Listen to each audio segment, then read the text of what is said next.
प्यारे बच्चों, हमारे इस चैनल पर आपका हार्दिक स्वागत, हार्दिक अभिनंदन है।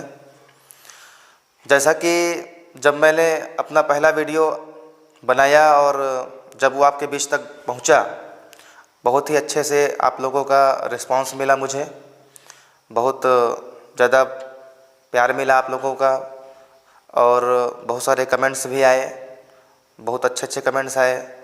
और प्रश्न जो उसमें पूछे गए, सबसे ज़्यादा प्रश्न यही रहा है कि सर प्रारूप के अलावा आप चैप्टर में जाइए, पाठ में जाइए और पाठ के अंदर से चीज़ों को हमको बताने का प्रयास कीजिए। तो आज मैं आप लोगों के बीच में चैप्टर वाइज चीज़ों को बताने के लिए प्रस्तुत हुआ हूँ और मैं चाहता हूँ कि पाठ के प्रश्नों को बताने के पूर्व आप सभी लोग अपने पास पुस्तक रख लीजिए, हिंदी कक्षा 10वीं की पुस्तक छत्तीसगढ़ बोर्ड की। साथ ही साथ पेन पेंसिल कुछ भी रख लीजिए जिसमें से आपको टिक करना है। और मैं जिन जिन चीज़ों पर टिक कराता जाऊंगा, जैसा जैसा आपको बताता जाऊंगा, आप उन चीज़ों को टिक करते रहिए और अपना अध्ययन करिए और बहुत अच्छे से आप लोग पेपर लिखिए। बिल्कुल फ्री माइंड से पेपर लिखिए, बिल्कुल सरल पेपर आता है। बोर्ड का पेपर कभी कठिन नहीं होता है, ये बिल्कुल आप लोग नोट कर लीजिए। तो आइए अब हम लोग अपने पुस्तक की ओर चलते हैं और मैं आशा करता हूँ, विश्वास करता हूँ कि आप लोगों को इससे बहुत ज़्यादा फ़ायदा मिलेगा। वीडियो को अंत तक देखते रहें। जो अभी हमारे चैनल में नए जुड़े हैं, मैं निवेदन करता हूँ कि आप लोग चैनल को सब्सक्राइब कर लें ताकि जो भी हमारा नया वीडियो बने वो आप तक जल्द से जल्द पहुँच सके। तो आइए हम लोग अपने पुस्तक की ओर चलते हैं। तो प्यारे बच्चों, आप लोग देख रहे हैं कि आपके सामने हिंदी कक्षा 10वीं की पुस्तक मैं लेकर आया हूं। आज हम इसके लेसन वाइज इम्पोर्टेंट क्वेश्चन पर चर्चा कर रहे हैं। तो सबसे पहले तो अपन ये देखते हैं कि हमारे हिंदी में हमको पढ़ने के लिए क्या क्या दिया हुआ है। देखते हैं हम। प्रकृति व पर्यावरण से हमारे पास मात्र 2 ही लेसन हैं, नर्मदा का उद्गम अमरकंटक और बादल को घिरते देखा है। ये 2 लेसन हैं हमारे पास। इसका एक लेसन चंद्रग्रहण से लौटती बेर, ये हमारे सिलेबस से कट हो चुका है। इसके बाद इकाई 2 में समसामयिक मुद्दों के बारे में दिया हुआ है, जिसमें 3 लेसन है और इसमें से भी हमको मात्र 2 ही लेसन दिए गए हैं हमारे सिलेबस में, जनतंत्र का जन्म और अपनी अपनी बीमारी। ठीक है। इसके बाद इकाई 3 में हम देखते हैं कि मानवीय अनुभूतियों को लेकर के 4 लेसन बनाए गए थे, जिनमें से 2 लेसन हमारे सिलेबस से हटा दिए गए हैं और 2 लेसन हमारे पास हैं, जिसमें से ये माटी वाली लेसन और घीसा लेसन, ये 2 लेसन हमारे सिलेबस में हैं। इसके ठीक बाद हम इकाई 4 में देखते हैं छत्तीसगढ़ परिवेश, कला, संस्कृति एवं व्यक्तित्व। इसमें 3 लेसन हैं और ये तीनों लेसन हमारे लिए रखा गया, हमारे सिलेबस में है। इकाई 5 में छत्तीसगढ़ी भाषा व साहित्य, इसमें कुल मिलाकर के मात्र 3 लेसन हैं और इसमें से 2 लेसन हमारे सिलेबस में है। ये जिंदगी फेर चमक जाए और मरिया लेसन। सील के बरवे छंद, इस लेसन को नहीं लिया गया है। इसके ठीक बाद हम देखते हैं कि हमारा इकाई 6 है जीवन दर्शन। इसमें 3 लेसन हैं, जिसमें से जीवन का झरना, ये हमारे सिलेबस में है इस वर्ष। एक था पेड़ और एक था ठूठ, ये भी हमारे सिलेबस में है। इसके बाद ये जो साग नामक लेसन है, ये हमारे सिलेबस से कट कर दिया गया है। हम विविध में आते हैं। इकाई 7वां है हमारा।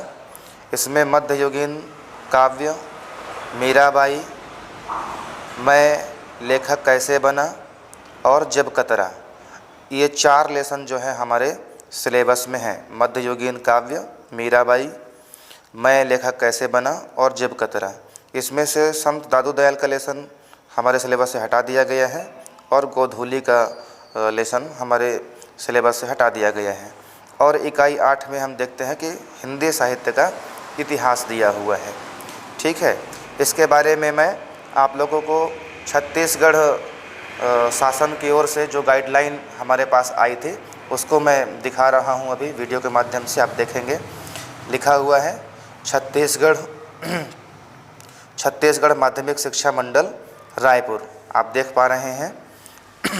शैक्षणिक सत्र लिखा हुआ है 2021-22, इकाईवार पाठ्यक्रम कक्षा 10वीं, विषय हिंदी। ये आप लोगों को बहुत पहले ही, जिस समय हमारा ये पाठ्यक्रम बनाया गया था और जिस समय हमको बताया गया था पढ़ने के लिए कि हमको क्या चीज़ें पढ़नी है, क्या चीज़ें नहीं पढ़नी है, उसी समय ये PDF हम सबको उपलब्ध हो चुका था। इसमें हमारे छत्तीसगढ़ माध्यमिक शिक्षा मंडल रायपुर के जो आदरणीय सचिव सर हैं प्रोफेसर VK गोयल जी, उनका साइन भी है। पूरा एथेंटिक तरीके से ये हमारे सामने आया था। तो इसमें हम लोग देखते हैं, इसमें भी वही चीज़ें लिखी हुई है। बादल को घिरते देखा है, जैसा कि मैंने आपको यहाँ पर बताया है, बादल को घिरते देखा है लेसन। इसके ठीक बाद नर्मदा का उद्गम अमरकंटक, ये यहाँ पर मैं नर्मदा का उद्गम अमरकंटक ये लेसन मैं आपको बताया था। इसके बाद समसामयिक मुद्दे, अपनी अपनी बीमारी, जनतंत्र का जन्म। तो इस प्रकार से ये जो चीज़ें इसमें हैं वो चीज़ें हम इसमें भी देख सकते हैं। और यहाँ पर देखिए कि पत्र लेखन अभ्यास के लिए, अपठित गद्यांश के लिए, साथ ही साथ निबंध लेखन अभ्यास, पत्र लेखन, निबंध लेखन अभ्यास, हिंदी साहित्य का इतिहास, ये आपके सामने दिया हुआ है। ठीक है, तो इसके अनुसार हम लोग अपन आगे चर्चा करेंगे। आइए अब लेसन के अंदर प्रवेश करते हैं हम। प्रकृति व पर्यावरण हमारा पहला इकाई है, जिस पर चंद्र गहना से लौटती बेर, इसका अध्ययन हमको नहीं करना है बिल्कुल भी, ये हमारे सिलेबस में है ही नहीं। आइए हम दूसरे लेसन में आते हैं, नर्मदा का उद्गम अमरकंटक। हमको मालूम है कि इस लेसन से प्रश्न बनाए जाएंगे।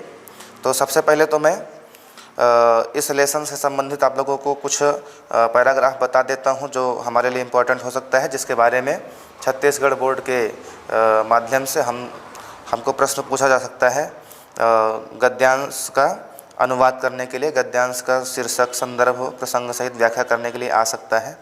तो इसमें यहाँ पर मैंने लिखा भी है, दूर से दृष्टि पड़ती है कि कोई रजत धार आकाश से झर रही है, चारों तरफ हरा भरा वानस्पतिक संसार है, एक पर्वत अपनी अचलता और विश्वास में समृद्ध है। ये यहाँ से लेकर के हम देखते हैं शहडोल या जबलपुर डिंडोरी मार्ग से अमरकंटक पहुँचने पर हमें इसके पश्चिम भाग के प्राकृतिक संसार को देखने का सुख मिलता है। तो ये एक पैराग्राफ जो यहाँ से स्टार्ट होता है, दूर से दृष्टि पड़ती है से लेकर के देखने का सुख मिलता है, यहाँ तक का जो हमारा ये पैराग्राफ है, ये हमारे परीक्षा की दृष्टि से इम्पॉर्टेंट है।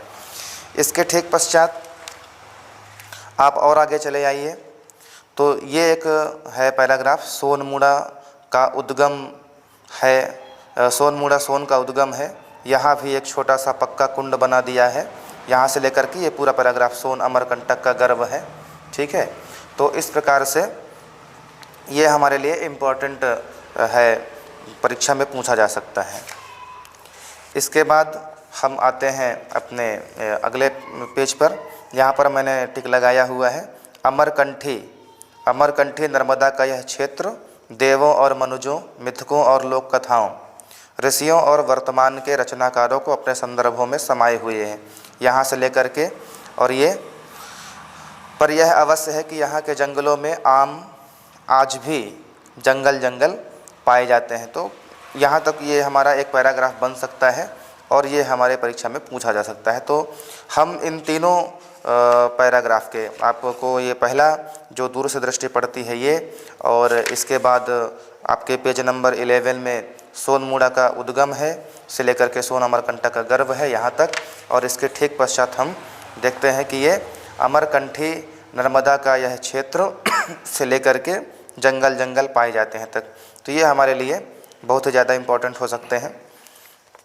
इसके बाद हम क्वेश्चन आंसर में आते हैं, अभ्यास के प्रश्नोत्तर में आते हैं।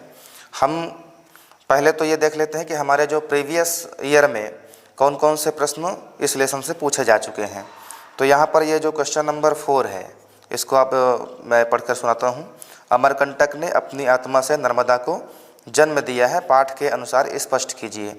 ये प्रश्न 2020 के सेट ए में आ चुका है। आप लोगों के पास प्रश्न पत्र होगा, बिल्कुल आप उसमें मिला सकते हैं। इसके ठीक बाद ये जो आपका क्वेश्चन नंबर 6 है, नर्मदा सूख जाएगी तो हम लोग कैसे बच सकेंगे, वनवासी स्त्री द्वारा ये बात क्यों कही गई है, ये 2019 के तीनों सेट में आ चुका है, ए, बी और सी में। इसके बाद नर्मदा नदी लोगों के जीवन को कैसे खुशहाल बनाती है, नर्मदा नदी लोगों के जीवन को कैसे खुशहाल बनाती है, ये 2017 के सेट बी में आ चुका है। नर्मदा का उद्गम अमरकंटक पाठ में वर्णित नैसर्गिक सौंदर्य को अपने शब्दों में व्यक्त कीजिए, ये 2018 के ABC तीनों सेट में आ चुका है। इसमें जो प्रश्न क्रमांक 3 है, अमरकंटक ने नर्मदा को जन्म देकर भारत को वरदान दिया है, ऐसा क्यों कहा गया है, विचार लिखिए, ये 2017 के सेट बी में पूछा जा चुका है। इसी का क्वेश्चन नंबर 4 है कि अविवेकपूर्ण व अंधाधुंध खनन से अमरकंटक क्षेत्र के प्राकृतिक पर्यावरण को किस प्रकार का नुकसान हो रहा है, जानकारी जुटा करके लिखिए। ये आपके 2018 के सेट ABC तीनों सेट में ये आ चुका है। और इसके बाद भाषा के बारे में है। तो सबसे पहले हम ये देखते हैं कि जो पाठ से आगे के प्रश्न हैं, ये 4 के चारों प्रश्न हमारे किसी न किसी वर्ष में पूछे जा चुके हैं और ये चारों प्रश्न हमारे लिए इम्पॉर्टेंट हो सकते हैं। तो मैं तो ये कहूँगा कि जो प्रश्न पुराने प्रीवियस ईयर में पूछे जा चुके हैं, उन सभी प्रश्नों का हमको अध्ययन करना है। और अलग से एक प्रश्न जो हमारे लिए और इम्पॉर्टेंट हो सकता है, वो मैंने यहाँ पर लिखा है क्वेश्चन नंबर 3, जो आपके पाठ से प्रश्न क्रमांक 3 है। ये पाठ से प्रश्न क्रमांक 3 है। इसमें प्रश्न दिया हुआ है, अमरेश्वर के कंठ से ही नर्मदा निकली है, यह पंक्ति किस संदर्भ में कही गई है। तो ये प्रश्न आपके लिए ज़्यादा इम्पॉर्टेंट हो सकता है। ये जो अलग से मैंने अपने अनुभव के आधार पर के इसको आप तक पहुँचा रहा हूँ। तो यहाँ से मात्र इतना ही है, ठीक है, जिसको हमको याद करना है। जो प्रीवियस ईयर में आ चुके हैं जो प्रश्न, उनको तो हमको याद करना ही है। अलग से हम ये एक प्रश्न को इम्पॉर्टेंट समझ सकते हैं, अमरेश्वर के कंठ से नर्मदा निकली है पंक्ति में यह पंक्ति किस संदर्भ में कही गई है। इसके बाद भाषा के बारे में इसमें गुणवाचक विशेषण वगैरह दिया हुआ है। किसी प्राकृतिक स्थल की विशेषता बताते हुए अपने मित्र को पत्र लिखिए। तो ये पत्र हमारे लिए इम्पॉर्टेंट हो सकता है ये पत्र पूछ दिया जाए। वैसे बहुत कम इस प्रश्न की आने की संभावनाएं हैं, ये ध्यान से पढ़ना है। और इसमें क्या दिया हुआ है कि तो भी एवं ही शब्दों का प्रयोग करते हुए 2-2 वाक्य बनाए। तो ऐसे प्रश्न जो है बोर्ड के माध्यम से बिल्कुल नहीं पूछे जाते हैं। तो भाषा के बारे में इसमें कोई भी ऐसा प्रश्न नहीं है जो हमारे लिए इम्पोर्टेंट हो सकता है। प्रयोजना कार्य का तो कोई प्रश्न बनेगा ही नहीं, ठीक है। अब हम आते हैं पाठ 1.3 में। पाठ का नाम है बादल को घिरते देखा है, ठीक है। ये कविता वाला लेसन है। इसमें से भी कुछ ऐसे पैराग्राफ हैं, कुछ ऐसे पद्यांश हैं जो हमारे प्रीवियस ईयर के क्वेश्चन पेपर में पूछे जा चुके हैं। जैसे अमल धवल गिर के शिखरों पर बादल को घिरते देखा है, छोटे छोटे मोती जैसे उसके शीतल तुहिन कणों को मान सरोवर के उन स्वर्णिम कमलों पर गिरते देखा है, बादल को घिरते देखा है। ये पैराग्राफ आपके 2020 के सेट ABC तीनों सेट में ये आ चुका है, ठीक है। तो ये हमारे लिए बिल्कुल इम्पॉर्टेंट हो सकता है क्योंकि प्रीवियस ईयर में ये आया हुआ है। और इसके बाद जो इसका दूसरा पैराग्राफ है, छोटी बड़ी कई झीलें हैं उनके श्यामल नील सलिल में, समतल देशों से आकर पावस की उमस से आकुल,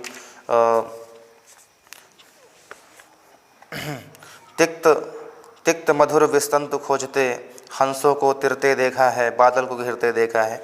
तो ये जो दूसरा हमारा पैराग्राफ है ये निश्चित ही हमारे लिए इम्पोर्टेंट हो सकता है और इसका भी संदर्भ प्रसंग व्याख्या हमको याद कर लेना उचित होगा हमारे लिए। इसके बाद हम देखते हैं कि इसमें जो लास्ट पैराग्राफ है, दुर्गम बर्फानी घाटी में 100 फुट ऊंचाई पर अलख नाभि से उठने वाले निज के ही उन्मादक परिमल के पीछे धावित होकर तरल तरुण कस्तूरी मृग को अपने पर चिढ़ते देखा है, बादल को घिरते देखा है। ये 2017 के तीनों सेट में आ चुका है, ABC तीनों में आया हुआ है। इस प्रकार से ये भी हमारे लिए इम्पोर्टेंट हो सकता है क्योंकि हम सबको मालूम है कि हमारे जितने भी शिक्षा मंडल से जुड़े हुए लोग हैं उन सभी का यही कहना रहता है कि हमको प्रीवियस ईयर के क्वेश्चन पेपर को ज़्यादा से ज़्यादा तैयार करना चाहिए और निश्चित है कि प्रीवियस ईयर के प्रश्नों से हमारे पास कुछ न कुछ प्रश्न जरूर बन सकते हैं। अब आइए हम अभ्यास में आते हैं। इसी लेसन के पाठ से जो प्रश्न हैं, पहले प्रीवियस ईयर के प्रश्नों पर चर्चा कर लेते हैं। ये आपका जो पहला प्रश्न है, मानसरोवर के कमल को स्वर्णिम कमल कहने का क्या आशय है, ये 2020 के सेट बी में आ चुका है। इसी का जो दूसरा प्रश्न है, बादल को घिरते देखा है, कविता के प्रकृति चित्रण को अपने शब्दों में लिखिए, ये आपके 2019 के तीनों सेट में आ चुका है, सेट ए बी सी में आ चुका है। तो इस प्रकार से ये 2 ही प्रश्न हैं जो हमारे अभी प्रीवियस ईयर में आए हुए हैं। इसके अलावा और भी प्रश्न आए थे इस लेसन से, लेकिन वो जो प्रश्न आए हुए हैं, चाहे वो सन 2018 में हो, चाहे वो सन 2017 में हो, उन प्रश्नों को इस वर्ष के हमारे पाठ्य पुस्तक में वो प्रश्न ही नहीं आए हुए हैं। तो उन प्रश्नों पर ज़्यादा चिंतन या मनन करने की कोई आवश्यकता नहीं है। हमारे पास जो प्रश्न है हम उन पर चिंतन करेंगे, उन पर हम अपना अध्ययन करेंगे। इसके अलावा मैंने आपको पिछले वीडियो में ये भी बताया था कि कुछ ऐसे प्रश्न बनते हैं जिनमें कुछ पंक्तियां दी होती है, उनका भाव स्पष्ट करना होता है। तो निश्चित ही ये प्रश्न जो 5वां प्रश्न है, इसमें भाव स्पष्ट कीजिए वाला, ये प्रश्न हमारे लिए अलग से इम्पॉर्टेंट हो सकता है। इसका हमको अध्ययन करना ज़्यादा आवश्यक है। और इसका अध्ययन करने में हमको दिक्कत इसलिए भी नहीं हो सकता है क्योंकि इसका जो नंबर खा है, दुर्गम बर्फानी घाटी में 7 सहस्र फुट ऊंचाई पर अलख नाभि से उठने वाले निज के हृदय उन्मादक परिमल, इसको हम ऑलरेडी यहाँ पर अपने पैराग्राफ में पढ़ रहे हैं। तो ऐसे इन चीज़ों के बारे में हम पहले ही पढ़ चुके रहेंगे, तो इनको अलग से याद करने की कोई आवश्यकता हमको नहीं पड़ेगी, फिर भी ये हमारे लिए इम्पोर्टेंट हो सकता है। ठीक है, तो ऐसे प्रश्नों में हमको विशेष ध्यान देना है। पाठ से आगे का जो पहला प्रश्न है ज़्यादा इम्पोर्टेंट नहीं है बिल्कुल भी। जो इसका दूसरा प्रश्न है ये भी बहुत ज़्यादा इम्पोर्टेंट हमारे लिए नहीं है। तीसरा प्रश्न भी हमारे लिए बिल्कुल इम्पोर्टेंट नहीं है। हम भाषा विस्तार में, यहाँ पर भाषा विस्तार में आप देखिए लिखा है श्रुति सम भिन्नार्थक शब्द। श्रुति सम भिन्नार्थक शब्द मैंने पिछला जो वीडियो आपके सामने प्रस्तुत किया था उसमें मैंने आपको बताया था कि श्रुति सम भिन्नार्थक शब्द से प्रश्न बन सकते हैं। ठीक है, चूँकि ये हमारे सिलेबस में है, हमारे लेसन के अंतर्गत ही ये प्रश्न है, तो हम ये देखते हैं कि निश्चित तौर पर हमको इन चीज़ों को याद कर लेना चाहिए। हो सकता है कि इनसे 1 नंबर या 2 नंबर के प्रश्न बन जाएं। ऑब्जेक्टिव टाइप के जो प्रश्न आते हैं उनमें ऐसे प्रश्न बनाए जा सकते हैं। इसी के भाषा में हम देखते हैं कि कविता में अमल, समतल, सुप्रभात, अभिशापित, दुर्गम, उन्मादक आदि शब्द आए हुए हैं और प्रश्न कर रहा है कि उपर्युक्त शब्दों में निहित उपसर्गों को अलग कीजिए। तो उपसर्ग से संबंधित प्रश्न दे रहा है हमको। फिर दूसरा प्रश्न दे रहा है कि इन उपसर्गों के योग से बने 5-5 अन्य शब्दों को लिखिए। तो इसका जो दूसरा प्रश्न है वो तो इम्पॉर्टेंट नहीं हमारे लिए, लेकिन उपसर्ग को अलग कीजिए या उपसर्ग पहचानिए, ऐसे कोई भी एक प्रश्न हमको दिया जा सकता है। तो ये हमारे लिए इम्पॉर्टेंट है। ठीक है, प्रयोजना कार्य को तो हमको ध्यान ही बिल्कुल नहीं देना है क्योंकि ये आने की कोई संभावना ही नहीं है।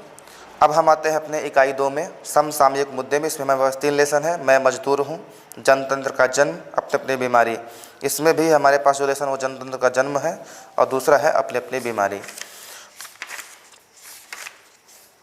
तो आइए जनतंत्र के जन्म को हम लोग देखते हैं थोड़ा सा। ठीक है, ये हमारा पाठ है 2.2। ठीक है, इसमें से भी कोई भी ऐसा पैराग्राफ अभी तक मुझे नहीं मिला। खास करके मैं 2018 की पेपर को देखा, 2019 के पेपर को देखा, 2017 के पेपर को देखा, 20 के पेपर को देखा, तो कोई भी ऐसा पेपर नहीं मिला जिसमें इस लेसन से कुछ ऐसा दिया हो कि ये कोई पैराग्राफ आया हो और उसका गद्यांश पद्यांश का हमको अर्थ लिखने के लिए आया हो। फिर भी मैंने 2-3 ऐसे पद्यांश आप लोगों को बताने का प्रयास कर रहा हूं जो हो सकता है कि इस वर्ष आ जाए। तो इसमें से जो पहला है कि सदियों की ठंडी बुझी राख सुगबुगा उठी, मिट्टी सोने का ताज पहन इठलाती है, दो राह समय के रथ का घर घर नाद सुनो, सिंहासन खाली करो कि जनता आती है। तो ये हमारे लिए इम्पोर्टेंट हो सकता है, इसको आप लोग बिल्कुल पढ़ लीजिए। इसके ठीक पश्चात हुंकारों से महलों की नींव उखड़ जाती, सांसों के बल से ताज हवा में उड़ता है, जनता की रोके राह समय में ताब कहाँ, वह जिधर चाहती काल उधर ही मुड़ता है। तो ये भी हमारे लिए इम्पोर्टेंट हो सकता है। इसके ठीक बाद वाला है, अब 2 शताब्दियों सहस्राब्द का अंधकार, बीता गवाक्ष अंबर के दहके जाते हैं, यह और नहीं कोई जनता के स्वप्न अजय, चीरते तिमिर का वक्ष उमड़ते जाते हैं। तो ये 3 हमारे पास पैराग्राफ हैं जो हमें इनके बारे में याद कर लेना चाहिए। अब हम इस लेसन के अभ्यास पर आते हैं। अभ्यास प्रश्न का जो पहला प्रश्न है, अभिषेक आज का राजा नहीं प्रजा का है। अभिषेक आज राजा का नहीं प्रजा का है, यह किस अवसर के लिए कहा गया है। ये सन 2019 के सेट सी में भी आ चुका है और 2020 के सेट बी में भी आ चुका है। क्वेश्चन नंबर 2 है कि जब जनता की भौहें क्रोध से तन जाती हैं तो क्या क्या होता है। ये सन 2017 के सेट सी में पूछा जा चुका है प्रश्न। इसका जो तीसरा प्रश्न है, बदली हुई परिस्थितियों में अब राजदंड किसे बनाया जाएगा और क्यों, ये सन 2020 के सेट ए में पूछा जा चुका है। इसका जो प्रश्न क्रमांक 4 है, जनता की सहनशीलता के कवि ने क्या क्या उदाहरण दिए हैं, ये 2017 के सेट सी में पूछा जा चुका है। इसी का जो प्रश्न क्रमांक 7 है कि जगत का सबसे विराट जनतंत्र किसे कहा गया है, ये सन 2018 के सेट सी में आ चुका है, सन 2020 के सेट सी में आ चुका है। तो इस प्रकार से हम देखते हैं कि 2 प्रश्न, जो पहला प्रश्न है अभिषेक आज राजा का नहीं प्रजा का है, यह किस अवसर के लिए कहा गया है, ये 2019 में भी आया है, 2020 में भी आया है। और जो प्रश्न क्रमांक 7 है, जगत का सबसे विराट जनतंत्र किसे कहा गया है, ये 2018 में भी आया और 2020 में भी आया है। तो ये दोनों प्रश्न तो ज़्यादा ही इम्पोर्टेंट दिख रहे हैं, जिनकी आवृत्ति हो रही है, एक बार पूछने के पश्चात दोबारा फिर से पूछे जा रहे हैं। और इसके पश्चात हम अब देखते हैं कि हमारे पास मात्र 2 प्रश्न बचते हैं जो अभी तक किसी भी ईयर में नहीं आए हुए हैं। कवि ने गिट्टी तोड़ने वालों और खेतों में काम करने वालों को देवता क्यों कहा है, कवि ने जनता के लिए सिंहासन खाली कर देने के लिए क्यों कहा है। तो जब हम ये 5 प्रश्न याद कर ही रहे हैं तो इनमें मुझे लगता है कि ये दोनों हमारे लिए और भी इम्पोर्टेंट हो सकते हैं जो हमसे पूछे जा सकते हैं। ठीक है, इन दोनों में से भी कोई प्रश्न आ सकता है या इनमें जो पूछे गए हैं प्रीवियस ईयर में इनमें से कोई प्रश्न एक आ सकता है। तो मैं ये कहूँगा कि इस लेसन के जनतंत्र का जन्म जो लेसन है आपका, इस लेसन से आप अभ्यास के ये 7 प्रश्न को आप याद कर लीजिए, कोई दिक्कत नहीं है। पाठ के आगे से इसमें ऐसा कोई भी प्रश्न नहीं है जो बहुत इम्पॉर्टेंट हो हमारे लिए। हालांकि इसका जो क्वेश्चन नंबर 2 है, किसी भी लोकतांत्रिक देश में नागरिकों का जागरूक होना क्यों आवश्यक, अपने विचार लिखिए, ये 2019 के सेट ABC में आ चुका है। तो इसका हम लोग अध्ययन कर लेंगे। ठीक है, इसके बाद हम भाषा के बारे में आते हैं। भाषा के बारे में आप देखिए, निम्नांकित शब्दों के क्या अर्थ हैं, इन्हें ध्यान से पढ़कर के अर्थ लिखिए और शब्दकोश की मदद ले सकते हैं। तो शब्द का अर्थ लिखने के लिए कभी बोर्ड में कभी प्रश्न नहीं आया है। ठीक है, अब जो क्वेश्चन नंबर 2 है कि नीचे दिए गए मुहावरों के अर्थ लिखिए और वाक्यों में प्रयोग कीजिए। तो चूँकि ये मुहावरा से संबंधित प्रश्न है, मैंने अपनी पिछली वीडियो में भी आपको बताया था कि आपके पास मुहावरे से संबंधित कोई एक प्रश्न दे सकता है, चाहे वो 2 नंबर का प्रश्न दे दे या फिर 1 नंबर का, वस्तुनिष्ठ या खाली स्थान वगैरह जो हैं। इसके साथ क्वेश्चन नंबर 3 में निम्न शब्दों के विलोम शब्द लिखिए। विलोम शब्दों के भी प्रश्न बने हुए हैं, ये भी हमारे लिए इम्पोर्टेंट हो सकता है। तो मुहावरा का जो प्रश्न है क्वेश्चन नंबर 2 और क्वेश्चन नंबर 3 जो विलोम शब्द से संबंधित है, ये हमारे लिए इम्पोर्टेंट हो सकता है। और इसी लेसन से संबंधित, इसे जनतंत्र से संबंधित लेसन में समास के बारे में दिया हुआ है। इसके बारे में मैंने आपको पिछली वीडियो में बताने का प्रयास किया था कि समास से भी कोई एक प्रश्न या एक प्रश्न जरूर बनता है, चाहे वो 1 नंबर का हो या 2 नंबर का हो। तो इसको भी हम लोगों को पढ़ लेना ज़्यादा अच्छा रहेगा। बहुब्रीहि समास, द्वंद्व समास, अव्ययी भाव समास, आपका इस प्रकार से इनको थोड़ा थोड़ा हम लोग पढ़ लेंगे। अब हम आते हैं, हमारा जो अगला लेसन है 2.3 अपनी अपनी बीमारी। ठीक है, तो इस लेसन के बारे में थोड़ा सा मैं आप लोगों को बताऊंगा कि कौन कौन से ऐसे हमारे पास पैराग्राफ है जो इम्पोर्टेंट हो सकते हैं। तो इसमें आप देखिए, मैंने इम्पोर्टेंट पैराग्राफ में टिक भी किया हुआ है। अजीब रोग है यह, चिकित्सा विज्ञान में इसका कोई इलाज नहीं है। ठीक है, ये आप लोग देख रहे हैं। और काफ़ी लोग भूखमरी से, ये इसका अंतिम है। ठीक है, तो ये पैराग्राफ इम्पोर्टेंट हो सकता है। दूसरा कि टैक्स की बीमारी की विशेषता यह है, जिसे लग जाए वह कहता है हाय, हम टैक्स से मर रहे हैं। ये वाला पैराग्राफ हमारे लिए इम्पोर्टेंट हो सकता है। ठीक इसके बाद वाला जो पैराग्राफ है, मुझे उनसे ईर्ष्या हुई, मैं उन जैसा ही बीमार होना चाहता हूँ। ये अपने भाग्य में तो टुच्ची बीमारियों से मरना लिखा हुआ है। तो इस प्रकार से ये 3 पैराग्राफ हमारे पास है जो हमारे लिए इम्पॉर्टेंट हो सकता है। इनका क्वेश्चन हमसे पूछा जा सकता है। और अब हम आते हैं इस लेसन के अभ्यास की ओर। देखिए, इसमें जो पाठ से प्रश्न बनाया गया है उसमें जो पहला प्रश्न है आपका, बीमारी शब्द को लेखक ने किन किन संदर्भों में प्रयोग किया है।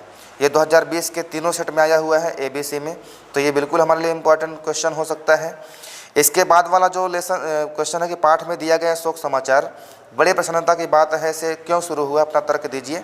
ये प्रश्न बिल्कुल भी इम्पोर्टेंट में नहीं रखा जा सकता है। इसके बाद जो तीसरा प्रश्न है इसका, गांधी जी विनोबा जैसों की ज़िंदगी बर्बाद कर गए, इस पंक्ति का क्या आशय है, लिखिए।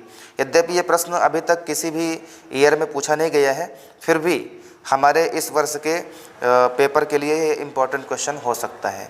ठीक है।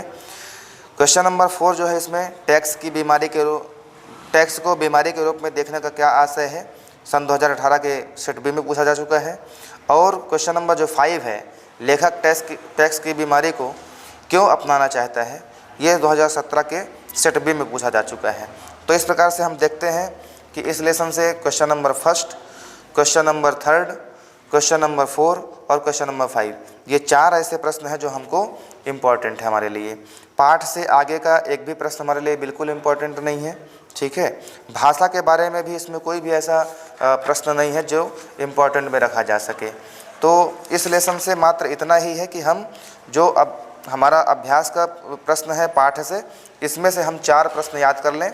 और ये जो 3 मैंने पैराग्राफ आपको बताए हैं, पहला पैराग्राफ, दूसरा पैराग्राफ, तीसरा पैराग्राफ, इन तीनों का हमको संदर्भ, प्रसंग और अर्थ याद कर लेना है।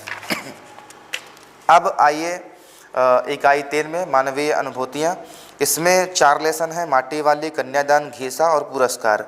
तो हमारे पास 2 ही लेसन हैं, माटी वाली का लेसन और घीसा का लेसन। तो आइए माटी वाले लेसन के बारे में हम थोड़ा सा चर्चा करते हैं। तो माटी वाले लेसन तक ही बताऊंगा और इसके बाद के वीडियो में मैं आगे के लेसन तक आपको लेकर चलूँगा। ठीक है। तो आइए माटी वाली लेसन में अपन प्रवेश करते हैं। इसमें मैंने इस लेसन का जो अर्थ हमारे लिए आ सकता है उसमें मैंने इम्पोर्टेंट लिखे हुए हैं। शहर के सेमल का तप्पड़ मोहल्ले की ओर बने आखिरी घर की खोली में पहुंचकर उसने दोनों हाथों की मदद से अपने सिर पर धरा बोझा नीचे उतारा। मिट्टी से भरा एक कंटर माटी वाली। यद्यपि यहाँ तक बहुत इम्पोर्टेंट नहीं है, यहाँ से शुरू होता है। टिहरी शहर में शायद ऐसा कोई घर नहीं होगा जिसे वह न जानती हो। यह हमारा पैराग्राफ यहाँ से शुरू होता है। ठीक है। और ये टिहरी शहर के कई घरों में चूल्हों का जलना तक मुश्किल हो जाएगा। ये यहाँ तक एक पैराग्राफ हमारा कंप्लीट होता है और ये पैराग्राफ हमारे लिए इम्पोर्टेंट हो सकता है। इसी के बाद दूसरा पैराग्राफ मैंने टिक लगाया हुआ है। भागीरथी और भीलांगना, 2 नदियों के तटों पर बसे हुए शहर की मिट्टी इस कदर रेतीली है कि उससे चूल्हों की लिपाई का काम नहीं किया जा सकता। आने वाले नए नए किराएदार भी एक बार अपने घर के आंगन में उसे देख लेते हैं तो अपने आप माटी वाली के ग्राहक बन जाते हैं। घर घर जाकर माटी बेचने वाली नाटे कद की एक हरिजन बुढ़िया माटी वाली। ये एक पैराग्राफ बन सकता है जो हमारे लिए पास आ सकता है प्रश्न के रूप में। इसके ठीक बाद एक और पैराग्राफ जो मैंने यहाँ पर टिक लगा के रखा हुआ आपके लिए। उसके बुढ़े को अब रोटी की कोई ज़रूरत नहीं रह गई थी। माटी वाली के पाँवों की आहट सुनकर हमेशा की तरह आज वह चौंका नहीं। उसने अपनी नज़रें उसकी ओर नहीं घुमाई। घबराई हुई माटी वाली ने उसे छूकर देखा, वह अपनी माटी को छोड़कर जा चुका था। तो ये एक पैराग्राफ है और बहुत ही इम्पोर्टेंट पैराग्राफ है जो हमारे प्रश्न पत्र में पूछा जा सकता है। इसके बाद हम अभ्यास में आते हैं। पहला अभ्यास में जो पाठ से प्रश्न बना है उसका पहला प्रश्न है, माटी वाली के बिना टिहरी शहर के कई घरों में चूल्हों तक का जलना क्यों मुश्किल हो जाता था। ये हमारे लिए इम्पोर्टेंट हो सकता है। मैंने इसके पहले जो वीडियो बनाया है उसमें मैं आपको बताया भी था कि पाठ के जो नायक और नायिका होते हैं उनसे संबंधित जो प्रश्न बनते हैं वो अधिकतम पूछे जाते हैं।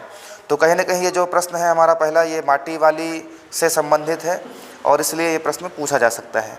इसका जो दूसरा प्रश्न है, माटी वाली का कंटर किस प्रकार का था, ये सन 2018 के सेट ए में आ चुका है, इसलिए हमारे लिए इम्पोर्टेंट भी है। इसका जो तीसरा प्रश्न है, माटी वाली का एक रोटी छिपा देना उसकी किस मनः स्थिति की ओर संकेत करता है, ये सन 2019 के सेट सी में पूछा जा चुका है। इसके बाद इसका जो प्रश्न क्रमांक 4 है, माटी वाली और मालकिन के संवाद में व्यापारियों की कौन सी प्रवृत्ति का उल्लेख किया गया था, ये प्रश्न भी हमारे लिए इस वर्ष के लिए इम्पोर्टेंट हो सकता है। तो 2 प्रश्न हैं जो प्रीवियस ईयर के क्वेश्चन पेपर में पूछे जा चुके हैं और ये जो 2 प्रश्न हैं जिनको मैंने आपके लिए इम्पोर्टेंट के रूप में रखा हूँ। तो आप इन दोनों प्रश्नों को और इन दोनों प्रश्नों को बहुत अच्छे से याद करेंगे। इसके ठीक पश्चात पाठ से आगे का प्रश्न हम देखते हैं। पहला प्रश्न 2 प्रश्न है जिसमें से नंबर का को हम देखते हैं। बांध, सड़क व अन्य सरकारी निर्माण कार्य होने पर स्थानीय लोगों को किस किस तरह की समस्याओं का सामना करना पड़ता है, चर्चा करके लिखिए। ये प्रश्न 2018 के सेट ए में आ चुका है, इसलिए ये हमारे लिए इम्पोर्टेंट हो सकता है। इसके बाद के जो प्रश्न हैं वो बिल्कुल भी इम्पोर्टेंट के लायक नहीं दिख रहे हैं। अब हम आते हैं भाषा के बारे में। भाषा के बारे में आप देख रहे हैं कि यहाँ पर जो हमारा पहला प्रश्न है वो प्रत्यय से संबंधित है, ठीक है।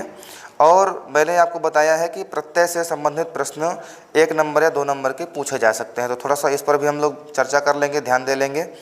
इसके बाद जो प्रश्न क्रमांक 2 है, पाठ में आए निम्न मुहावरों के अर्थ लिखते हुए अपने वाक्यों में प्रयोग कीजिए। इसमें भी मुहावरा के बारे में दिया हुआ है, इसको भी हम लोग पढ़ लेंगे, हमारे परीक्षा की दृष्टि से इम्पोर्टेंट हो सकता है। इसके बाद मैंने आपको बताया था कि शब्द शक्ति, आपका ये जो प्रश्न क्रमांक 3 है वो शब्द शक्ति से ही संबंधित है, जिसमें आप लोगों को मैंने 3 शब्द शक्ति बताया था, अभिधा शब्द शक्ति, लक्षणा शब्द शक्ति, व्यंजना शब्द शक्ति। तो ये भी हमसे पूछा जा सकता है, 1 नंबर या 2 नंबर का प्रश्न बन सकता है। इस प्रकार से हम इसमें से शब्द शक्ति का भी अध्ययन कर लें। शब्द शक्ति और शब्द गुण को लेकर के मेरा एक नया वीडियो आएगा और बहुत जल्द आप लोगों को तक पहुंचेगा। तो आज सिर्फ यहीं तक, और इसके आगे के जो लेसन है वो मैं अगली वीडियो में आप लोग को बताऊंगा। और आज का ये वीडियो देखने के लिए आपको बहुत बहुत धन्यवाद। ज़्यादा से ज़्यादा शेयर करें, ज़्यादा से ज़्यादा आप लोग कमेंट करें, ज़्यादा से ज़्यादा प्रश्न पूछें, ताकि मैं बहुत अच्छे तरीके से और बहुत सरल तरीके से आप सब तक पहुँच सकूँ। आप सबको धन्यवाद।